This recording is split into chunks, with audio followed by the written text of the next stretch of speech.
And what would you choose? And he says truth first. They'd go for the gold medal. They're willing to sacrifice that. And that's why I think people The biggest barriers are facing so driven at that animals level in to go back on agriculture. the field, even when they've had a serious physical or Thinking about the future, what are the right intervention And I points? know In your yesterday opinion, there was where a does player change for come from? England, I think, What that would you came like to off see? twice for Policies, head injury associations, what have assessment. And I thought, policymakers I can make? you shouldn't be going back after the first one. We have You should be saying, people. you know, you just need to, because it We can have take weeks. people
So you're going to give us a cue there, Muriel?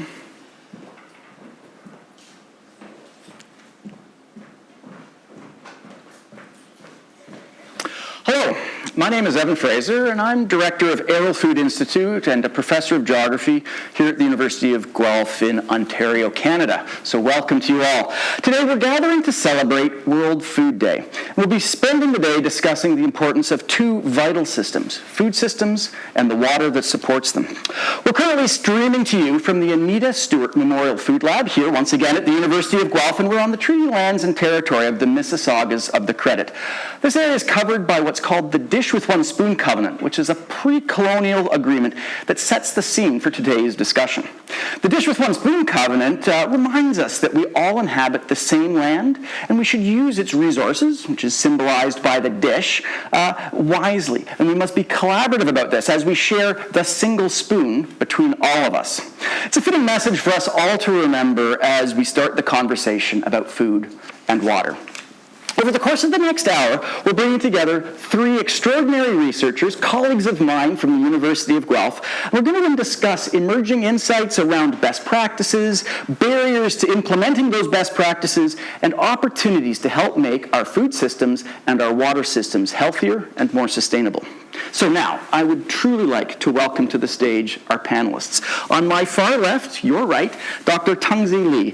Tongzhe is an associate professor in the Department of Food, Agriculture, and Resource Economics, FAIR, here at the University of Guelph. She's also Arrell Family Chair in Behavioral and Experimental Economics and the founding director of the FAIR Laboratory for Experimental and Applied Economics. So, Tongzhe, thank you for joining us. Thank you.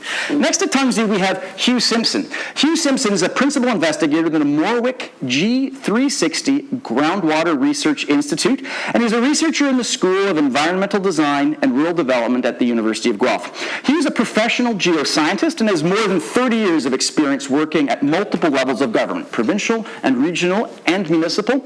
And most recently, we've dragged Hugh into the academic world where he's focusing on the collaborative management and protection of groundwater resources and private water supplies in both farm and rural settings. So Hugh, so nice of you to join us today. My pleasure. On my immediate left, and last but not least, Lawrence Goodridge. Larry is the Young Family Professor of Food Safety here at the University of Guelph, and he directs the University of Guelph's Canada Research Institute for Food Safety. Larry studies foodborne pathogens, and in particular, how we can reduce outbreaks of foodborne diseases. So, Larry, welcome. Thank you for joining us. Thank you. So, first question to you all, and maybe we'll start with Larry and work the way down the row. First of all, I'd like to invite the panelists each to tell us about yourself and your research, and give us a sense of what you think the biggest issues facing water, food, and the planet, and how does your work intersect with water and food. So, Larry, why don't you kick us off? Thank you, Evan. So, for me, a major issue facing the planet with respect to food and water is the fact that both food and water, and I note that water is a food. We ingest it, and we certainly cannot make solid food without it. So a major issue is the fact that both water and food transmit infectious diseases, and diarrhea causes approximately 1.7 billion illnesses and 1.6 million deaths each year, and foodborne illnesses account for almost 600 million of those illnesses and 450,000 deaths. So this is a major problem. So I address this issue by conducting environmental surveillance for bacteria, viruses, and parasites that cause food and waterborne disease. And one way to do this is to test wastewater for the presence of these pathogens. And this is a very simple approach that can be done globally, and it provides information in near to real time regarding the presence of these pathogens, and that would allow public health officials to take action to stop the spread of these pathogens through food and therefore limit the diseases that are transmitted through food and water. So, Larry, as a follow-up to you, you've just quoted us some really, really big, scary numbers. Billions of illnesses, millions of deaths globally a year. Can you help put that into any sort of context for us? How does that relate to other things? Or would this be sort of an absolutely top priority in terms of public health? Or where just sort of roughly does this fit in terms of public health priorities? Can you sort of put those numbers into context? So it's a major cause of the of morbidity and mortality worldwide. Those numbers that I shared refer to acute illnesses. And so there are also chronic issues associated with this. So for example, we know among children, and children account for a third of the deaths, of foodborne deaths we see globally due to foodborne disease. We know that multiple and repeated episodes of diarrhea can cause malnutrition and stunting. And so this can lead to lifelong complications. So it's not just the initial illnesses, but also the complications. Yeah, super good point, and thanks for all the work you're doing. For those of you who are joining us online and maybe don't know the University of Guelph, Larry has also been instrumental in doing all of the regions, or much of the region and the campus's surveillance of COVID using wastewater. So thank you for doing that. We've been using your data daily for many years now. Hugh, let's get you into the conversation and give the floor to you to introduce yourself, tell us a little bit about your work and how it intersects. Well, I had the pleasure early in my life growing up in a food-growing region as well in Western Canada, the Okanagan, and so even though I didn't live on a farm, I was able to work on farms and later in retail produce. And juxtaposed with that was also water quality issues with large, small lakes and watersheds in the area, what was known as beaver fever or giardiosis. And so that was something that always stuck in my mind, is this vulnerability of water and it's also its importance for food production. Now, relating to one of the big problems and related to that too, which has become more extreme recently, or is becoming increasingly extreme, are climate change impacts, drought, flood on private water supplies, particularly groundwater-based water supplies. And I believe, talking to Larry earlier, we confirmed this, is that surface water supplies are becoming less reliable. They're also more prone to contamination because they don't have the filtering mechanism that groundwater often does. Although groundwater is not perfect, it is typically more secure. And I'm very interested in working with farmers and other rural residents to make them aware about their water supply, to understand better what information they need and how they would like it provided. We've been noticing, obviously, that the rural population has evolved over the last 20 or 30 years, with farmers that were around at that time retiring, their children taking over, also people coming into the rural community that are new to Canada or new to farming, and they have no knowledge about how to really take care of their private water supply. And so that's something that I'm researching right now in conjunction with colleagues at the Morwick Groundwater Research Institute and also in the Ontario Veterinary College, who have some specialty in community health. And then finally, one colleague who has an insight into the Indigenous community, and they've been largely overlooked as well, so they're really a group that needs a lot of support to help them move forward to secure their water supplies. And so the big issues for me to restate are extreme weather events, but also the importance of local food production, because with the pressure on surface water supplies and increased interest in local food production, we're going to see greater demand for groundwater, and we need to make sure that resource is sustainable going forward. So Hugh, you mentioned beaver fever, giardia, which as a canoe tripper and someone who's led a lot of scout and cub trips, that's always something that we're trying to avoid. I think a lot of Canadians would only experience problems of water safety and water issues through camping, and so it's sort of a remote issue for most Canadians. Can you maybe again take us up to a global level? You say you're working to help communicate these issues to farmers in different parts of the world. How's it going in terms of talking to farmers about this issue in Canada and then more broadly? Well, I'll talk a little bit more about the research I'm doing. I've been very involved in a program for most of my professional life called the Environmental Farm Program, which is a risk assessment and risk management tool that farmers can do. It's a series of worksheets that help them rate their property and then come up with measures they can take to reduce the risk. And that's been spread across Canada from Ontario. It started in the early 1990s and has also been emulated in other parts of the world. And so one of the projects I'll talk about also is a reproduction of the Waterwell BMP book, which was done 20 years ago. And we've got a partnership with the Groundwater Project, which is housed at the University of Guelph through my former master's supervisor, Dr. John Cherry, and a revised version of this updated to current technology, as well as to make it more accessible to people.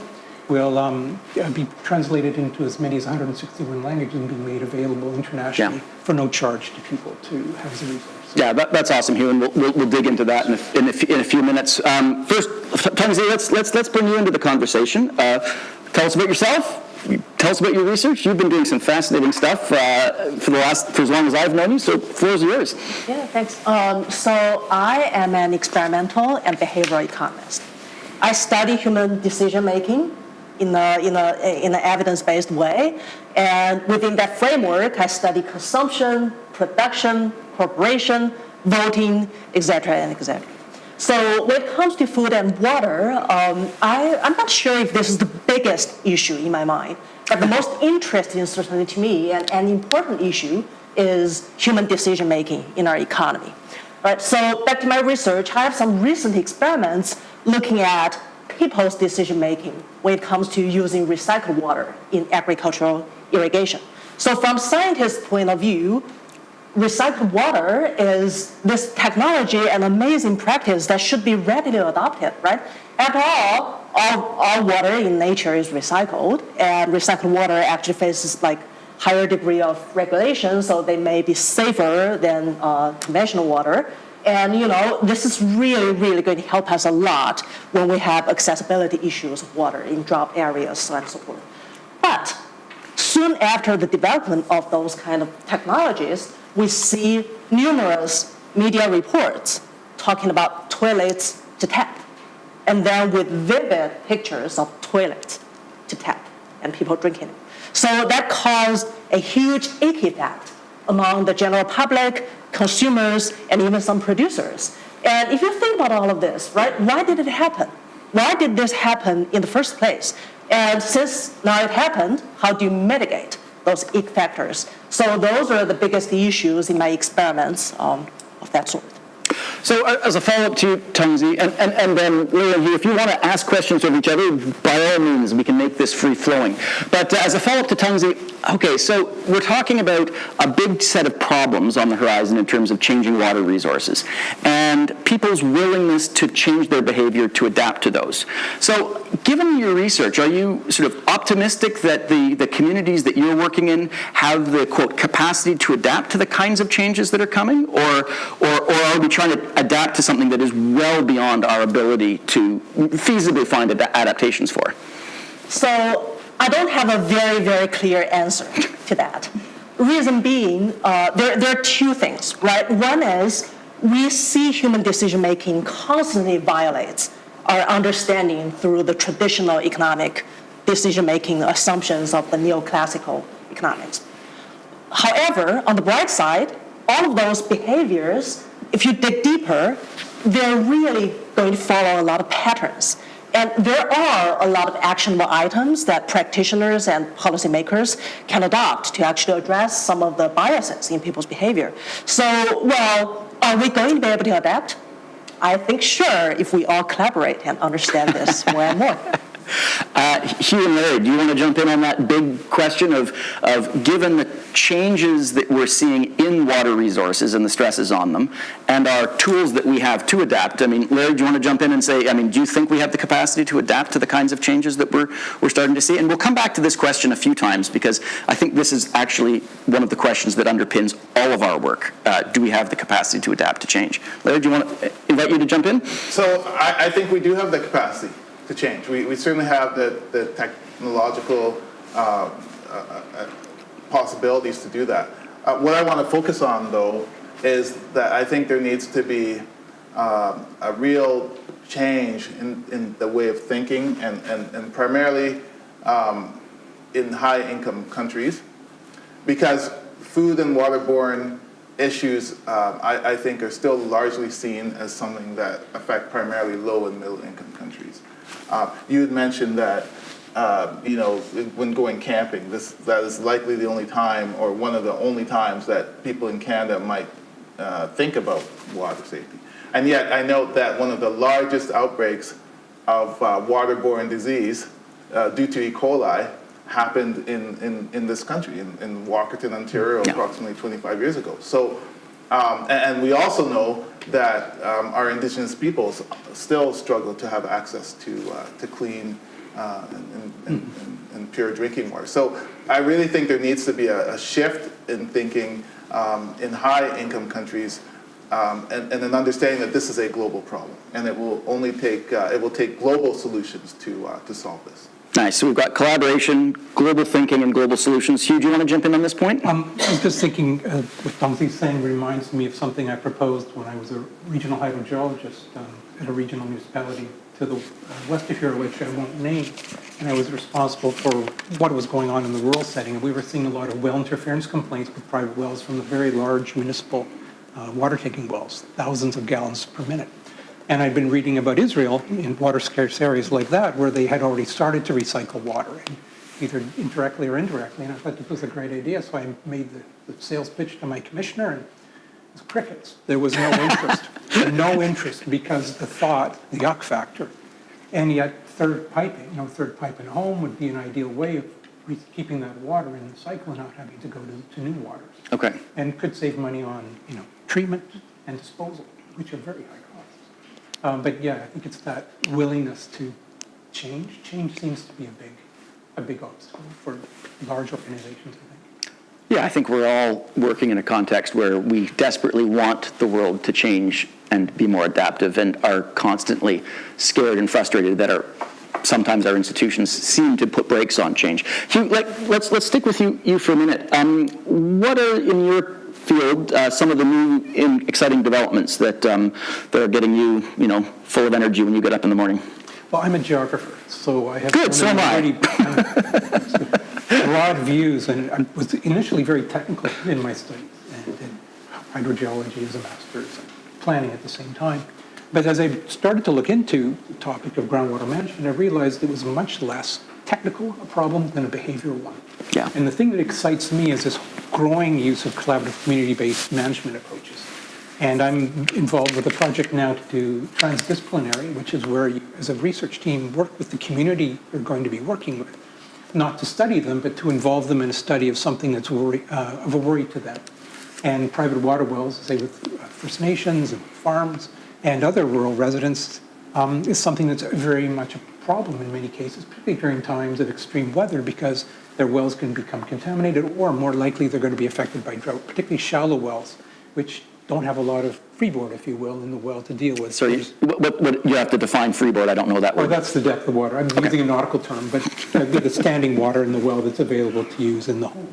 And so it's important to work with communities using an approach like this to find solutions that make sense of them. They may be the very same as you'd find with a technical approach, but it's the language that's used, it's the way it's presented, and are the people's interests, values, and beliefs represented in that information. So it's that collaborative approach that excites me.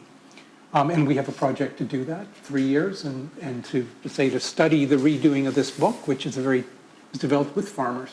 I'd say the farming community has evolved since then, from a planning and from a veterinary medicine point of view, as well as the engineering point of view. And very excited working with a very diverse community groups, a series of groups. And we're going to work with organizations rather than individual communities, because we feel they would have a better overview of what the communities want and need, and are able to best express that in a timely manner. That's the big thing, is people just don't have time.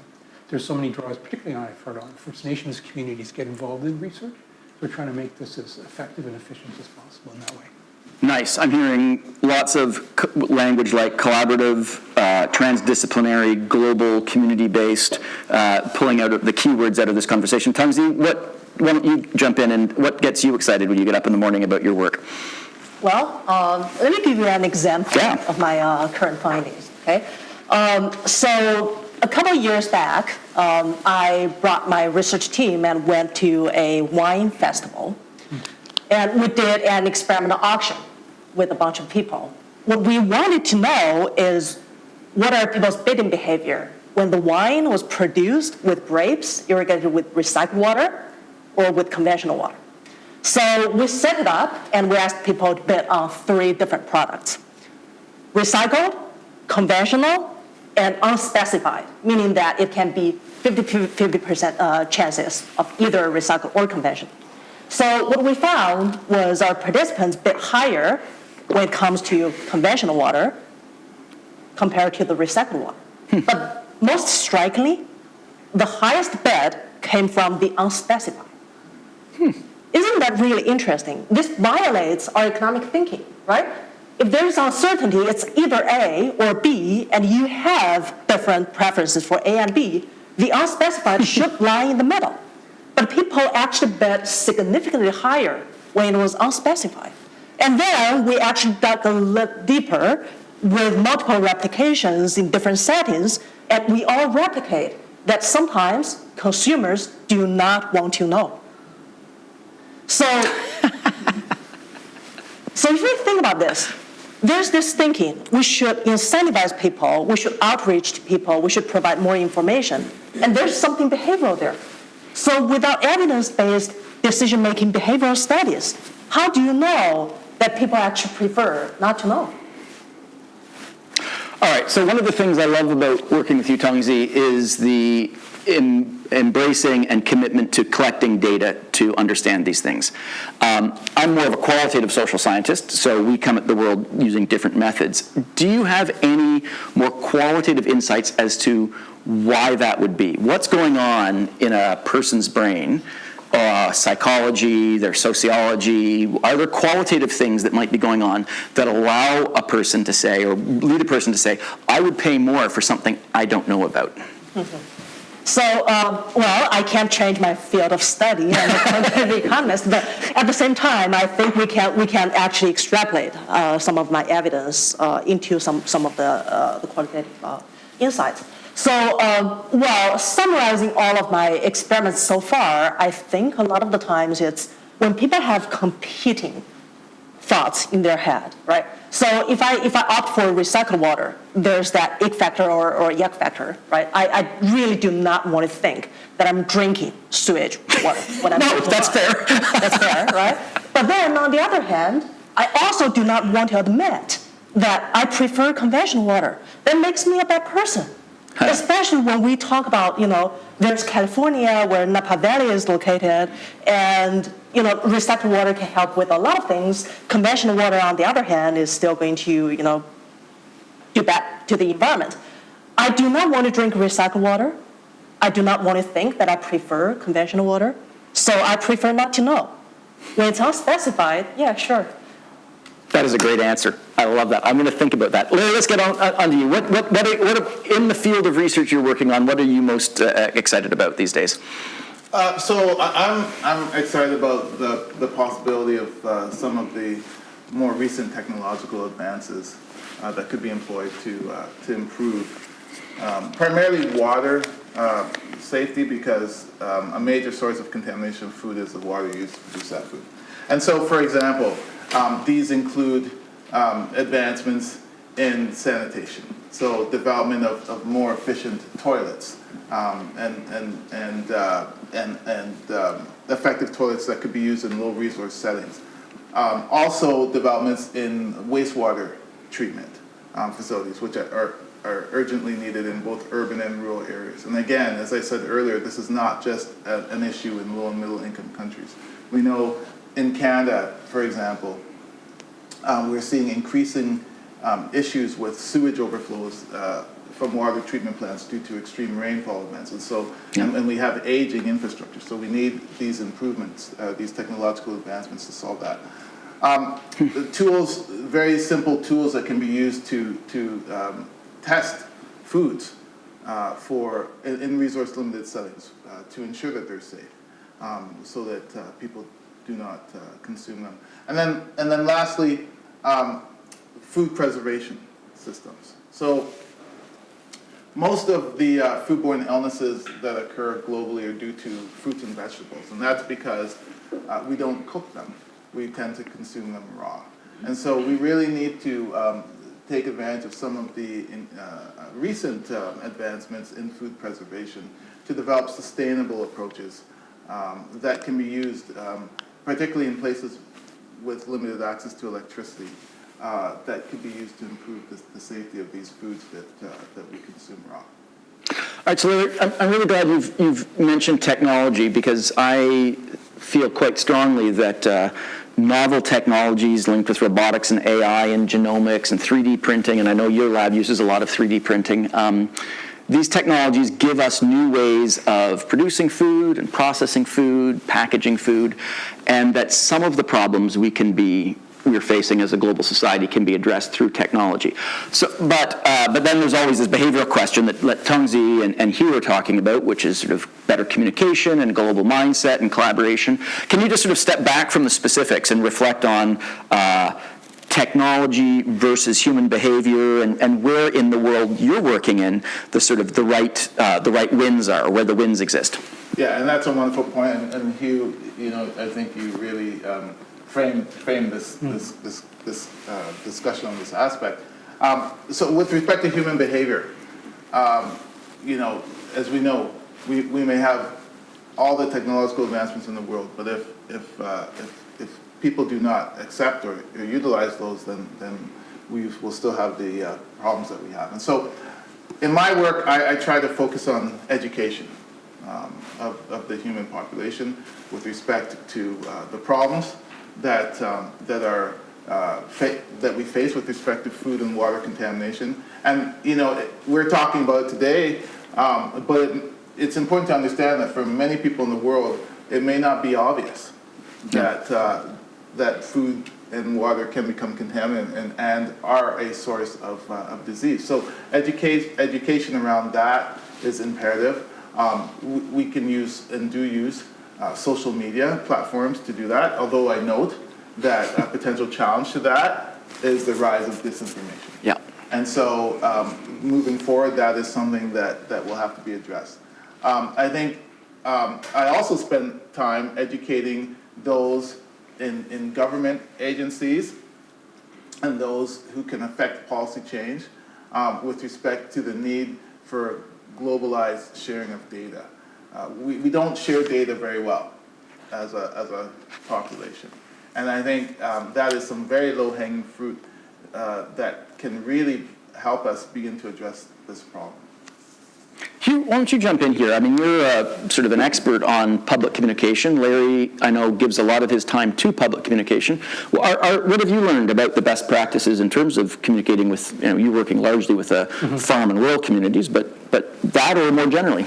Well, there's two sides to that question. I was trained in government how not to answer a question. Of course, actually, apparently I was quite good at that because I got some high-level training on that.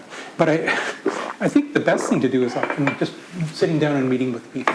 Yeah. And I did mention this environmental farm plan program. It's a 2-day workshop format where people come together as a community.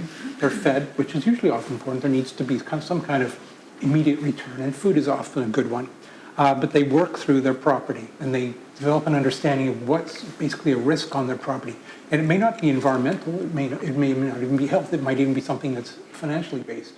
And then they come up with a series of what are known as best management practices. These are things that are they can be implemented, they're economically feasible, and they're also going to work with the operation that they've got. And it can apply, there was a version of it done by Wayne Caldwell a few years ago in Cedric School of Environmental Design and Rural Development with a colleague at Huron County Health, where they took the model and they expanded it to cottages and to rural residents. But it's just a lot of people don't know what they don't know. And they don't know that their septic system can contaminate their well. And they may not know that running a water softener or a hot tub into your septic system is maybe not the best choice because it can damage it or destroy it. So it's really just giving them information in a neutral way, but taking the time to do that. And talking at people is probably not as effective as talking with them. I think it's important to have these sort of discussions and forums where they can come forward with their questions and not feel like they're asking stupid questions. There are no stupid questions, because if you don't know, you don't know. But giving them that chance to express their concerns and to learn something and then work through how it applies to them. I think now people are bombarded, particularly with social media in the last few years, with so much information. And disinformation, to Larry's point. Disinformation too, and I saw something about instead of using traditional atmospheric water, which is water that comes through the hydrologic cycle, you should be drilling to get water that's created by magmatic processes, so volcanoes. And I thought, well, that's insane, because that water usually has what's not suitable for drinking, and you would not be able to access it with normal drinking liquid. But that doesn't matter. It's just some way of discrediting what is a normal system, because it's that whole doubt and question around government and technology. Fascinating but bizarre stuff. So it's that developing that relationship. I think it comes down to relationship and trust. And that's why I've often worked with organizations who understand what the concerns are of their organizations and have a level of trust already. And they can be almost opening doors for you to talk to people directly or indirectly about changes that they can make. Cool. Tongzhe, is there anything in the huge data sets that you've collected on the bidding experiments and other experiments or social experiments you've done with farm groups about how much people will pay for certain things? Is there anything that you can glean from that data about best ways of communicating or key messages that might land better? Mm-hmm. So, well, first of all, I think every single good research field evolves, right? And I'm really glad to hear that from everybody, actually, now that people are paying attention to the behavioral side. As behavioral economists, we now pay more attention to evidence-based, data, essentially. So, so to your question, Evan, I think a lot of it is actually context dependent, right? So, yes, I have a lot of evidence, and one example is at the Canada's Outdoor Farm Show in the past 2 years. What we found was people bid on the same product significantly lower when exactly the same messages were delivered by scientists compared to any other messenger, including NGOs, government, fellow farmers, and private company even. So, well, is that context dependent? Is that only going to be found among farmers? So let's just reinforce that point in case people missed it, because I think it's a fascinating one. People are less responsive or less interested in messages delivered by scientists. If that message comes in the same message comes from a different source, it has greater credibility. Is that am I interpreting you right?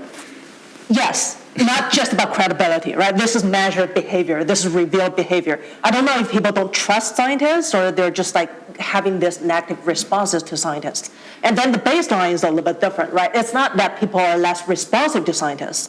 It's that they're more responsive to scientists in a negative way. They're more responsive in a negative way. So you're using some complicated language there. That sounds like less responsive to scientists to me. But compared to a baseline where you cannot deliver any kind of message, people bid significantly lower when scientists deliver a message. So, sorry about that. Thanks for unpacking that. So what is a group of scientists, what is society can do with that information? I think, I actually went back to the farm show a year later, and I tested whether or not it's the messenger's mere identity, or is the way that we talk to people. And the finding is it's just that one word, scientists. And I think what scientists can do is to collaborate more with other people, because all the messages I tested came from scientists. It's just like wearing a different hat. And if you think about this, there are scientists in NGOs, there are scientists who are university researchers, but then just wearing a different hat changed people's, farmers in this case, changed their behavior in a positive way. So again, collaborate, I guess. Yeah, speaking as someone who's devoted 25 years to being a scientist, I find this hard message to swallow, but in the interests of making a positive impact on the world, we have to be paying attention to this sort of data. So thanks for bringing that up. Thanks for unpacking it for us.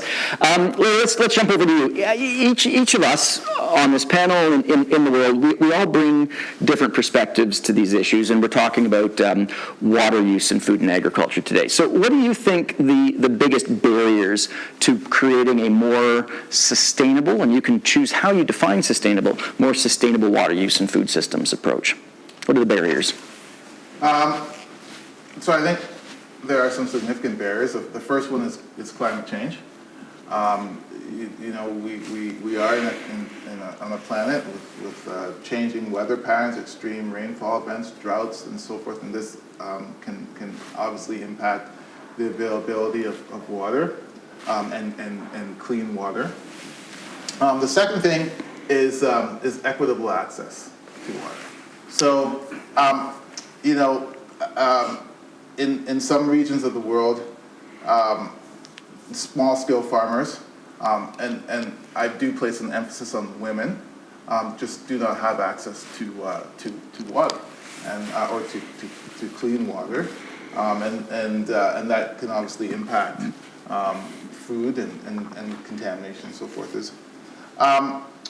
And then the other thing is, which we've touched on several times before, the other two things are water scarcity and water pollution. So scarcity, the increasing reliance on surface waters, which can become contaminated due to climate change and other factors, as well as pollution. That is, and I'm specifically referring to contamination with microorganisms that can cause human disease. That has been a problem globally in many regions of the world, particularly the global south for years. We know that, but as I said earlier, this is also a problem in places like Canada, the United States, and certainly as climate change opens up other regions, such as northern regions like the Arctic, we have to be cognizant of contamination of those sources as well.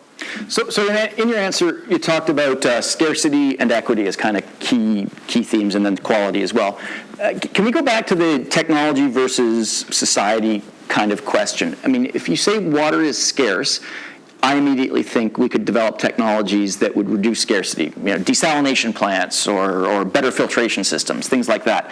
But then equity issues, indigenous communities that don't have access to fresh water that you referred to earlier, the challenge that largely women-led small farmers in the global south face in terms of access, those are less likely perhaps to be assessed or addressed by technology. Can you help us unpack that a little bit? Yeah, so one other thing I didn't mention was inefficient water use. So the first thing I think, and this comes back to my earlier point about the solutions to these problems have to be global. So we have to, instead of thinking about this is the water we have in Canada, the Great Lakes, the largest source of fresh water in the world. Well, yep. We think about that as a largely Canadian resource, or maybe a Canadian and American resource. We really need to start thinking about that as a global resource. Huh. And so we need to share the so first of all is let's rely on technology and use technology to reduce the overuse of water, the wastage of water, if you will. Mm-hmm. And then, can we start to share that resource as a global resource? So that's the first thing. Yeah. With respect to the second aspect, which is equitable access. Technology can play a part, but ultimately that's a behavioral issue. And I think that's where education comes in, and that's where constantly sharing, messages that would affect the behavioral change can come in. I'm saddened to hear about the fact that scientists are not viewed as reputable sources of information. But I think that notwithstanding, we have to come up with effective ways. I do think social media is a great potential way, or other internet approaches are a great potential way to do this. We know, for example, that even in low resource settings, the majority of people on this planet have a cell phone. Yep. So it's a very simple way and sustainable way to share these messages. Hugh, do you want to jump in on the barriers question? What do you think the barriers are to sustainable water use in farming? To me, the climate change and these extreme events is a big one, but it's compounded by this movement towards urbanization of countries across the world. This is one that I think Canada has already gone through 100 years ago, where we saw the rural population shifting from being the majority of the residents to the urban becoming the large, and now I think 2% of the population or less produces food for the majority of Canada, and also for export. I understand in other countries internationally, they're seeing this movement of people from the countrysides, rural areas, to large these mega cities, which creates demands for water and for food. The trouble is these mega cities go out onto the prime agricultural lands, displacing food production, but also putting unsustainable demands on water, particularly groundwater, to sustain that food production. And then combined with that are the increasingly frequent and extreme events like flooding and droughts. And it's also you just don't know when they're going to come. I know earlier this year we had looking pretty dire in the early part of the corn growing season. People were concerned, but it was made up for a little bit later, and they managed to have really good results. But a year ago, I remember there were some producers to the west of here were talking about moving away from rain-fed production relying on it to be thinking about irrigation. Wow. And that's going to put increasing demand on our groundwater resources because they can't depend on precipitation at the peak time when they need that water. And that's going to be, and for me, the equity piece is the cost. For a large producer, that's one thing, but for a small farmer, perhaps in the global south, who doesn't have the funds to put in an irrigation system, that could be devastating for them because the cost is just unsustainable. And again, to me, that replacement with rain-fed crop production with irrigation could be a game changer for many farmers. Because as you know, farmers, I'm not an economist, so I apologize, I understand cannot pass on the costs of their crops to society. They're cost takers, is that the term? Price takers. So they really don't control that. So we see that more and more with these large value chain situations where the farmers are expected to absorb cost increases and the retailers and other people in that chain do not. So I think it's climate change, it's a big one for me, and that inequity that can result. Nice. I have a question to follow up with you, Hugh, but I'm going to say that I want to bring Tongzhe back in. What do you think about barriers there, Tongzhe? So, well, first of all, I think the biggest barriers always come with the biggest opportunities as well. So I wanted to say, to me, obviously, the biggest barriers are behavioral barriers. But I see this from a very, very different angle, maybe perhaps compared to a lot of people. So first of all, when it comes to behavioral changes, well, we're not assuming that as long as a technology is beneficial, people are going to adopt it. But now, more and more social scientists become aware that this is not the case, which brings us hope. Because now that we know this is not automatically going to work, then we're really spending some time and resources and knowledge to try to address it. And we're not being wishy-washy in terms of, let's just assume we know what's going to happen. Now we're saying, let's go and collect some behavioral data and see how people respond to different kinds of education, different kinds of information, so on and so forth. And if you think about this, if we can change consumer behavior, for example, if consumers are more favorable towards equitable, production system and sustainability, then it will increase the demand. And although producers are most times price takers, they will see that premium.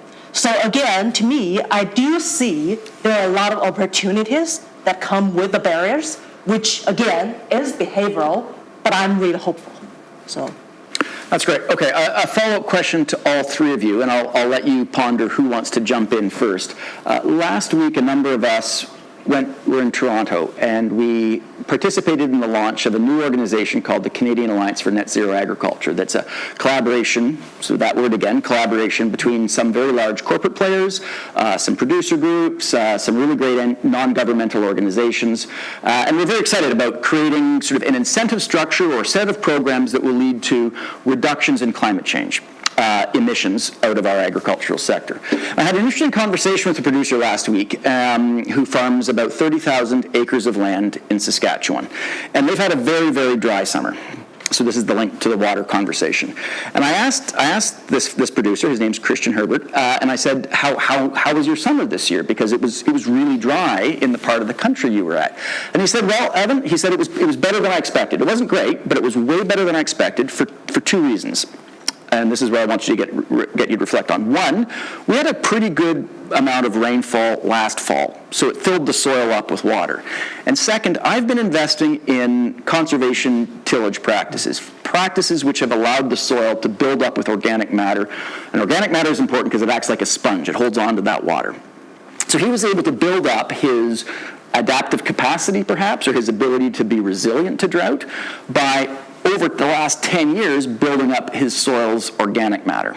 So for me, there's a whole bunch that's important to go on here. So maybe in no particular order, Hugh, what are the sort of communication, best management practices, lessons that we need to extract and make more widespread? Tongzhe, how do we create an economic system? Larry, what do you think about the basic hydrology that's going on here in this little anecdote I've told you about? Because I think for us, it's a really important metaphor, or not a metaphor, it's a really important example that we need to sort of make much more widespread. And so I just open it to the three of you. One of you just want to jump in and provide a reaction to that story?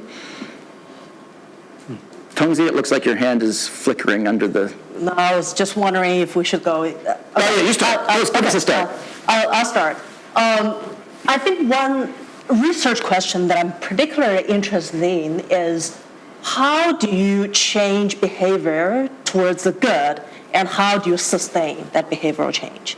So a lot of the times I've been thinking, I farm, and this year, if there's extreme weather event, I may adapt.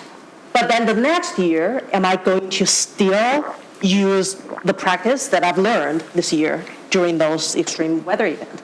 And then is there any way that policymakers and practitioners, so on and so forth, can actually anchor it in people's mind? This worked in that particular year. Do you have the incentive, or do you have the habit to keep using that going forward? So I think that's an interesting research question, and I'm not aware of any evidence-based research in that area. So Good. Hugh, do you want to jump in? I'm just going to say that ties in nicely to the sort of things I'm interested in, which is to talk to community organizations that understand farmers, rural residents, and First Nations communities about what are the things they're concerned about. And they're concerned about a lack of water or runoff. And I know no-till integration is a great way of reducing runoff. It builds up the soil there, and that seems to be a big push of this movement, broader movement towards soil health. And it creates a sponge-like absorbent capacity of the soils as opposed to the older, more mineral soils where they've lost the organic. And that's been the concern, is that the old, strictly profit-driven motives, instead of returning material to the soil and leaving the residue on, broken down and returns the organic matter, is a great way. So it's just of doing that, but it's this, what are your concerns and how do we help you resolve those concerns? Say with the lack of trust to scientists, finding an intermediary, if you will, or a bridge organization that can help share that information and maybe invite people in, like Larry or Tongzhe or even myself, to talk. You're likely to get less likely to get tarred and feathered in the process if you say something that's maybe uncomfortable, but they're more likely to listen to you and maybe take some of that away with them. But I think it's that developing, again, back to the relationship. And people who've lost that sort of extension model that used to exist. I know the University of Guelph had an amazing history, really world history of 150 more years ago, where farmers, researchers, and government worked together to solve problems that suited the Ontario climate and improve agriculture here. And it's become a little more reductionist kind of approach. And I think going back to the more holistic approach, bringing the science to bear through the community groups and working with the farmer organizations would probably be very helpful. Larry, do you want to jump in on this one? Yeah. So listening to both of those answers, for me, the first thing I take is, and to follow up on what you've just said, and also this issue of scientists and not being trusted, is relationship building. Yeah. So we have gotten away from forming relationships with those who produce food, and I think those have to be rebuilt. And because rebuilding those relationships should ideally then lead to trust, which you said how the University of Guelph used to do this. Certainly in the United States, they have a very well-developed extension program between universities and food producers, and that has really helped, I think, to spread science. Because science, to me, is a major way to solve this problem. So you mentioned the farmer in Saskatchewan, using scientifically researched and validated principles to retain water in the soil. So there's a wealth of that knowledge out there already. We don't have to develop new technology, it's already there. How do we put that information into the hands of those who produce food in a way that they will trust what we're saying? On the other hand, so water retention is needed in some areas. On the other hand, there are places where there's too much water because of flooding and extreme events. So, what can we do to solve that? So, I think for me, it begins with rebuilding those relationships, taking advantage of the enormous use of the enormous wealth of research, global research that already exists that could be used to begin solving these problems. things like pest management for crops and so forth, which are becoming increasingly important as the climate changes. And then by rebuilding those relationships, developing that trust so that the information provided will be acted upon. Great.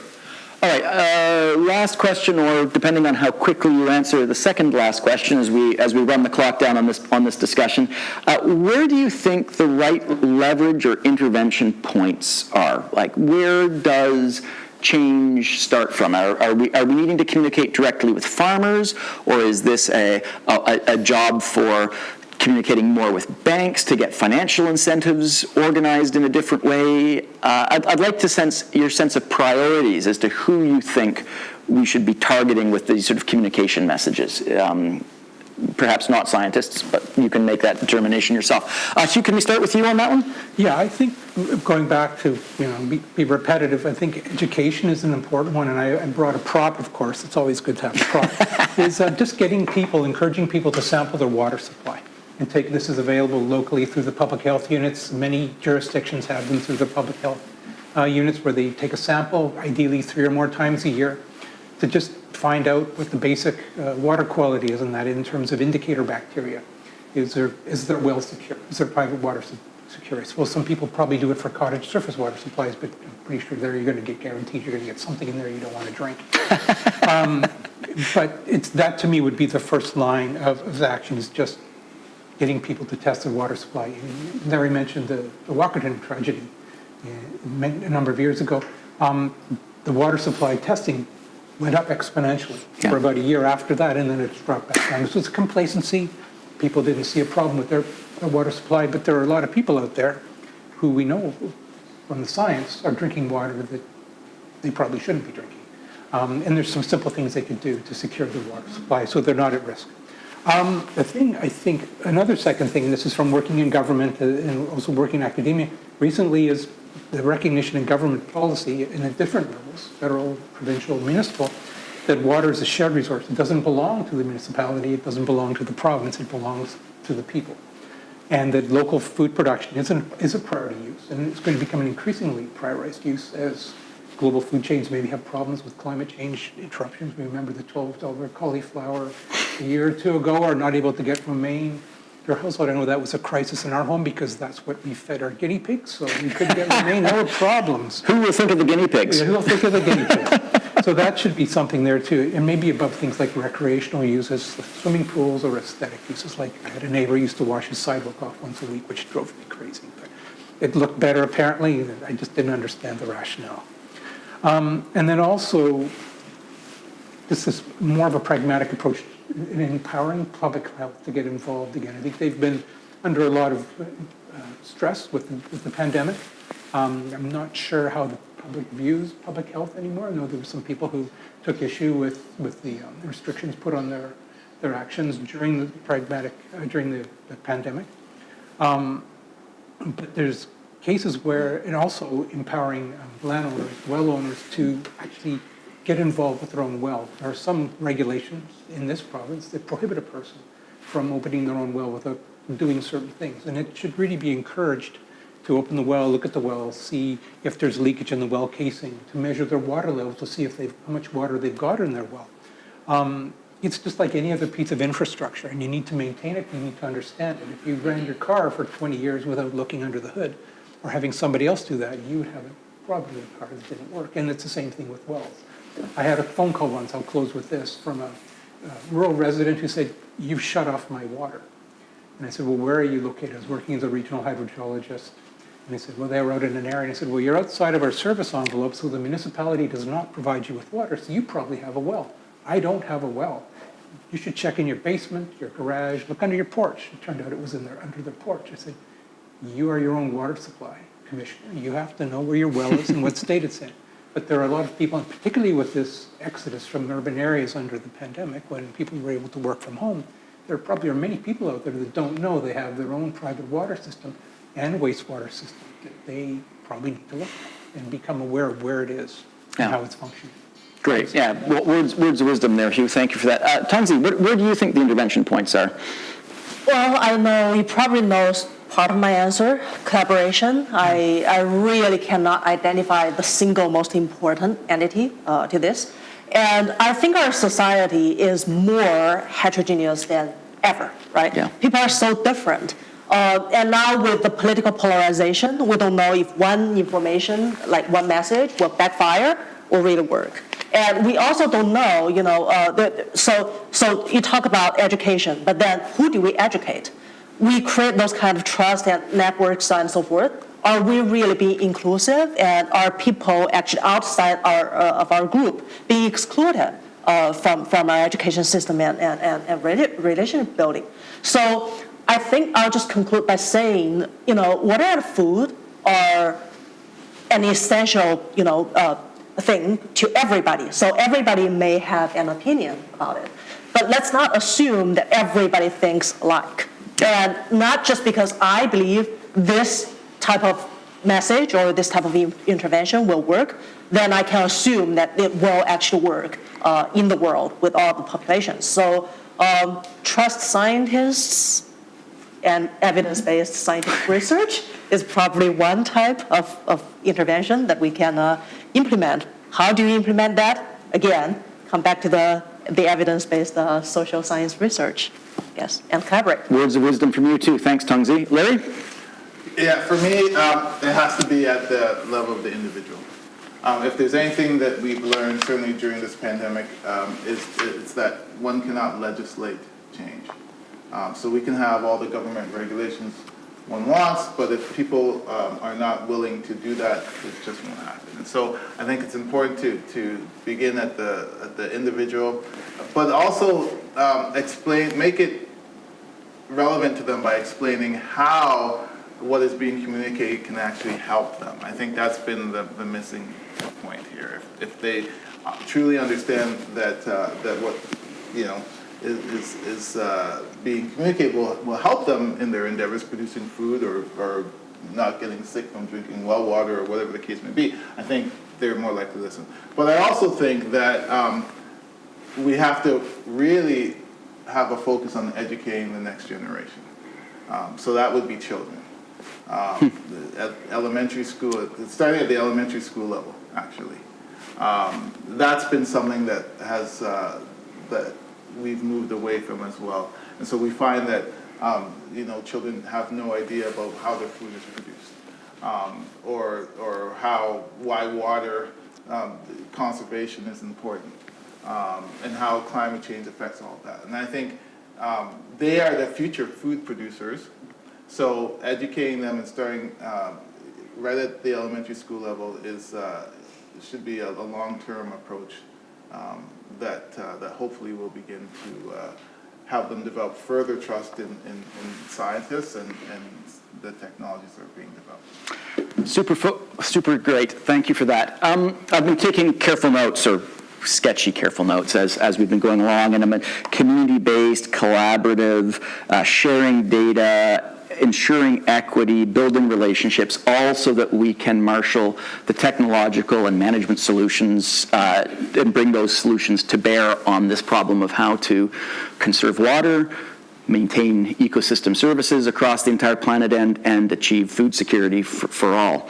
And, not to belabor the point, one of the things that I've done, Tongzhe, in the past as a researcher and a scientist and developing evidence around is to look at how societies in the past have adapted to big environmental crises. And I say with some degree of confidence that it's exactly those things that allow a society to move through a period of great turbulence. And by contrast, when bad things happen, when things fall apart, it's because we don't collaborate, we don't share, we don't have the relationships of trust that allow us to bring the technologies and the management practices to bear.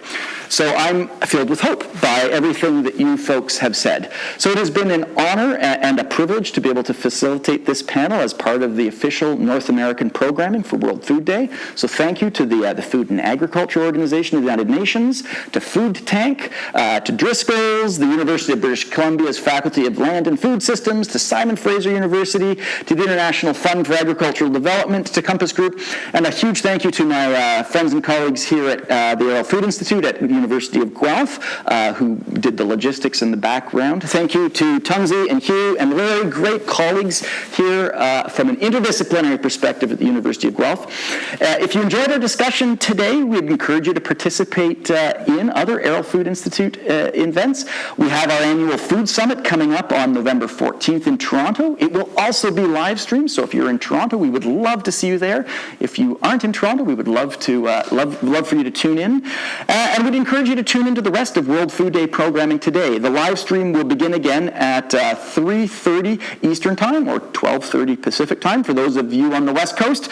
There will be panels on a variety of topics from fisheries to water management to food systems, plus there are lots of interesting conversations on the role of the private sector, academics, youth, policymakers, and how all of the above play a role in the future of water and food. So with that, I'm Evan Fraser at Arrell Food Institute, and I'm very grateful to have had this opportunity. Thanks very much.